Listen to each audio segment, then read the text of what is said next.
बधाई देता हूँ, शुभकामनाएं देता हूँ और ईश्वर से मंगल कामना करता हूँ कि आगे आने वाला आपका टेन्योर बहुत अच्छा रहे और आप जहाँ कहीं भी अपनी सेवाएं दें, आपकी सेवाओं के माध्यम से हमारे गांव की पहचान बने। आप अपने माता पिता का नाम तो रोशन करें ही करें, साथ में हमारे पूरे क्षेत्र की इमेज को भी बेहतर करने का काम करें। आज से तकरीबन 3-4 रोज पहले एक हमारे गांव का ग्रुप बना हुआ है, उसके माध्यम से मुझे सूचना लगी कि हमारे गांव के 2 बच्चे हाल ही में सेंट्रल एक्साइज में इंस्पेक्टर के पद पर चयनित हुए हैं। मुझे नहीं मालूम कि आप में से कितने लोगों को जानकारी है कि सेंट्रल एक्साइज की पोस्ट कैसी होती है। SSC CGL एक अपने ऑल इंडिया लेवल का एग्जाम होता है और जिसमें जो बच्चे बहुत अच्छा करते हैं, बहुत अच्छा जो काउंसिल में रैंक लेकर के आते हैं, वो बच्चे चयनित होते हैं। मैं दोनों बच्चों के लिए, सतेंद्र के लिए और कुलदीप के लिए बहुत साधुवाद देता हूँ, बहुत धन्यवाद देता हूँ। आपकी ये सफलता आपकी केवल अकेले की सफलता नहीं है, आपकी सफलता से हमारे गाँव के नौजवान बच्चे जिनमें जुनून है, जोश है, जज्बा है, कुछ करने का मादा है, वो निश्चित रूप से प्रेरणा लेकर के जीवन में आगे बढ़ने का काम करें। भाई गोविंद को और मैं बादाम भैया को भी बहुत बधाई और शुभकामनाएं देना चाहूँगा। आप सब जानते हैं कि हमारी स्थिति परिस्थिति बहुत ज़्यादा अच्छी नहीं है, हम सब संघर्ष किए हुए लोग हैं। आपने अपने मेहनत से, अपने संघर्ष से, आपने दिन रात एक मेहनत करके अपने बच्चों को कामयाब किया और वो बच्चे सफल होकर के जब जीवन में आगे बढ़ेंगे तो निश्चित रूप से वो गाँव का नाम रोशन करेंगे, परिवार का नाम रोशन करेंगे। कर्नल साहब का एक विजन था, अच्छी शिक्षा, अच्छा स्वास्थ्य और पढ़ी लिखी माँ।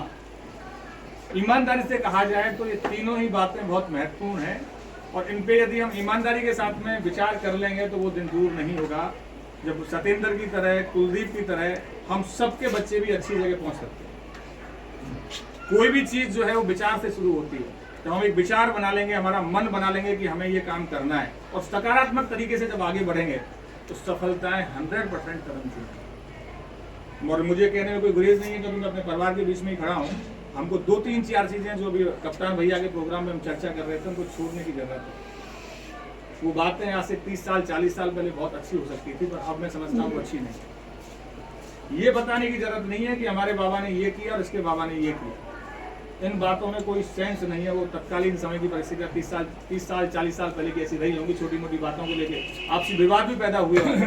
पर अब समय इस बात का है कि अब ये कहने की जरूरत है कि गोविंद भैया जयपुर में जाकर के मेहनत करके ऑटो चला करके दोनों बच्चों को कामयाब करके लाता है। हमको प्रेरणा लेनी चाहिए भाई गोविंद से और गोविंद के बच्चों से। मेघ सिंह भैया वहाँ BSF में नौकरी करते हुए बच्चे को कामयाब बना सकता है। वो भैया फौजी जो बैठा हुआ है 25-30 साल की नौकरी करने के बाद में जोश, जुनून और जज्बा लेकर के आता है और बाद में फिर यहाँ कामयाब हो जाता है। बादाम भैया पत्थर का काम करके अपने बच्चे को योग्य बना देता है। प्रेरणा इस बात की लेनी चाहिए, चर्चा इस बात की करनी चाहिए। नेगेटिव चर्चाएं करके हम क्या हासिल करना चाहते हैं, बात करके हंसी मजाक की चीज़ें हो सकती है, पर मैं मानता हूं कि उनमें कोई सेंस नहीं है। भैया साहब सिंह के तीनों चारों बच्चे और उनकी जो बहुएं हैं बहुत अच्छी जगह बेहतर ढंग से काम कर रही है। भैया पप्पू बैठा हुआ है, बड़ा अच्छा लगता है जब गांव का कोई बच्चा कामयाब होता है। और ये बात यकीन जानिए आपकी आसपास के 10-5 घरों में जिस कोई बच्चा निकलता है तो एक बड़ा करंट अंदर से महसूस होता है कि यार ये बालक निकल गया, तो मुझे भी कुछ ऐसा करना चाहिए। मैं जब पढ़ता था तो मेरी चीज़ें आप किसी से छुपी हुई नहीं है। 12वीं के बाद में बड़ा एक्सीडेंट हुआ। एक्सीडेंट के बाद में कई बार बहुत नकारात्मक सोच भी आई। जब भी कहीं निकलता तो ये भी बातें सुनता कि यार भगवान ने क्या कर दिया, कैसे क्या करेगा। पर पूरी बस्ती का मुझे सकारात्मक सहयोग रहा, आप सबका आशीर्वाद रहा और माता पिता की कृपा रही, भगवान की कृपा रही। प्रयास किया, मेहनत की और चीज़ें बन गई। आज का ये कार्यक्रम करने का उद्देश्य केवल इतना भर है कि जितने भी मेरे यहाँ ताऊ जी, चाचा, काका, भैया सब बैठे हैं, आप सब एक सकारात्मक तरीके से हमारी बस्ती की इमेज को बेहतर करने का काम करें और जिसकी भी गरीब का बच्चा या बच्ची अच्छा कर रहा है उसको संबलन देने का काम करें। दूसरी चीज़ जो आज के समय में सिया भैया दिखती है वो ये हो गई, किसी का बच्चा यदि जा रहा है तो टोका टाकी करने का काम हमने छोड़ दिया कि यार हम क्यों टोके, इसको तो हमारा है ही नहीं है, तो फलाने का।